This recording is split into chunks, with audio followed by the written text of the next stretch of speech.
Hello guys, pag-usapan lang natin ang exclusive na balita patungkol umano guys kay Daniel Padilla.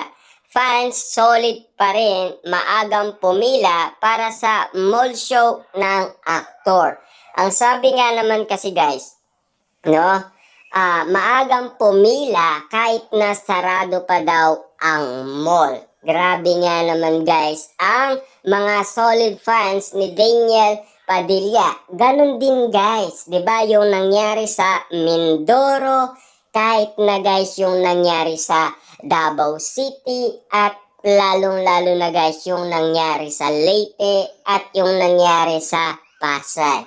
Maagang maaga ang mga solid fans ni Daniel Padilla. Hindi nawawala yan. Kahit na mga Katniel fans ay pinatunayan nila guys na maagang maaga sila para sa kay Daniel Padilla para suportaan nga naman siya. Ang sabi pa nga dito guys, mga supporters ni Daniel Padilla, solid pa rin, maagang pumila para sa mall show ng serye ng aktor na incognito na kabilang sa serye si Richard Gutierrez, Ian at Baron Geisler. Siyempre guys, no, sila ay mga action star na ngayon guys, alam naman natin, baguan pa lang sa pagiging action star si Daniel Padilla. Pero matagal niya na ito guys, binabala gawin.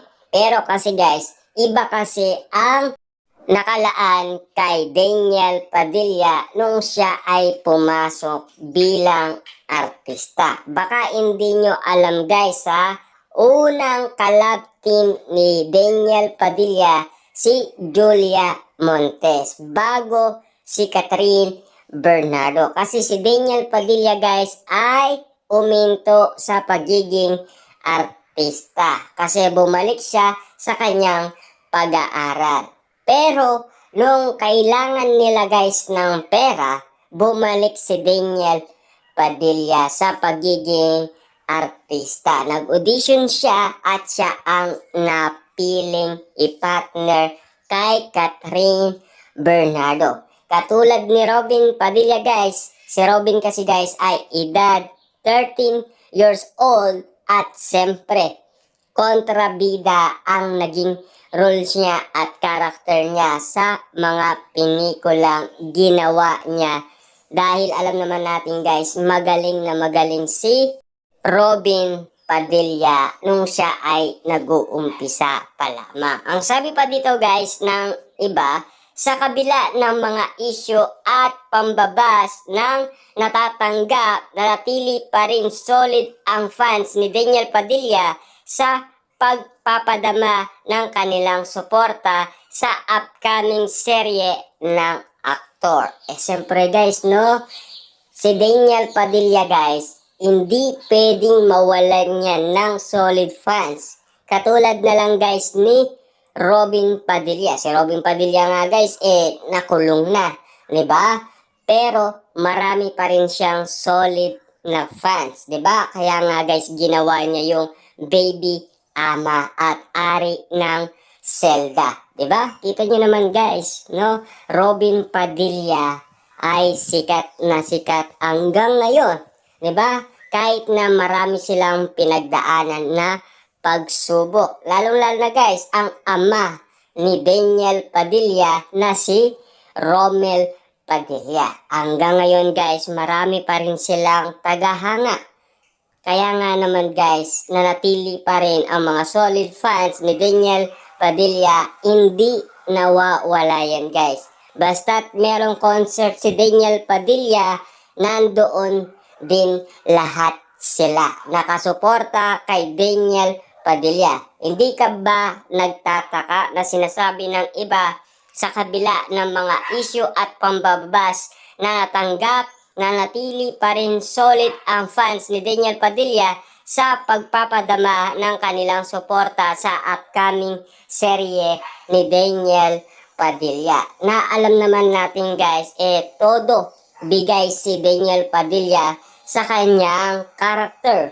bilang action star. Kahit baguan pa lang guys, talagang ito ang bagong pagsubok na pinagdaanan ni Daniel Padilla. Siyempre, tinulungan naman siya guys ni Ian Veneracion at nandyan din si Richard Gutierrez na nakasama niya na sa serye. Silang dalawa ni Catherine Bernardo. Siyempre guys, alam naman natin, hindi pa sanay si Daniel Padilla.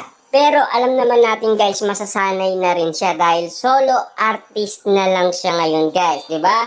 Ang mga pinapangarap niya, unti-unti na natutupad dahil ito rin ang kanya matagal na pinapangarap ang maging action star. Ibig sabihin, simula na to ng kanyang pagiging action star. Dahil ito rin guys, ang inahabol niya noon pa man.